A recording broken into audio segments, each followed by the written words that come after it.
சேலம் அருகே இளம்பிள்ளை பகுதியில் உள்ள தனியார் பள்ளியில் நடைபெற்ற காலநிலை மாற்றம் குறித்த மாணவர்களுக்கான விழிப்புணர்வு கருத்தரங்கில் பசுமை தாயகம் தலைவர் சௌமியா அன்புமணி கலந்து கொண்டு பேசினார். தனிமனித ஒழுக்கம் இருந்தால் வாழ்க்கையில் வெற்றி பெறலாம் என்றும், ஹீரோக்களை தேடாதீர்கள், நீங்களும் ஹீரோக்கள்தான் என்றும் பேசிய அவர், நன்றாக படித்தால் மாவட்டத்தை மட்டுமல்ல உலகத்தையே கட்டி ஆளலாம் என்றும் தெரிவித்தார். நீங்க ஹீரோனா நீங்க போய் தியேட்டர்லயோ சினிமாலேயோ டிவிலையோ தேடாதீங்க. உங்களுக்கு நடுவில் எவ்வளோ ஹீரோ, எவ்வளோ பேர் கதாநாயகர்கள் இருக்கிறார்கள். அவர்களுடைய வாழ்க்கையை பாடமாக எடுத்துக்கொண்டு ஒரு தனி மனித ஒழுக்கத்தோடு நீங்கள்லாம் வாழணும். அப்படி இருந்தீங்கன்னா கண்டிப்பாக அந்த வெற்றின்ற படியை நாம் கண்டிப்பாக தொட்டு விடலாம். இதை தான் நான் என் பொண்ணுங்களுக்கு சொல்வேன்.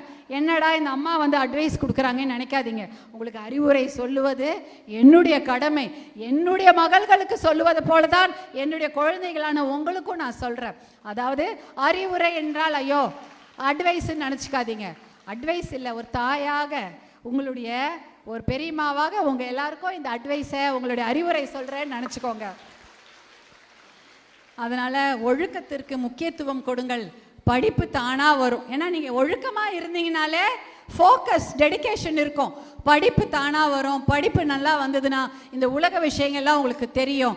நீங்கள் இந்த மாவட்டத்தை மட்டுமல்ல இந்த உலகத்தையே நீங்கள் கட்டி ஆளலாம்.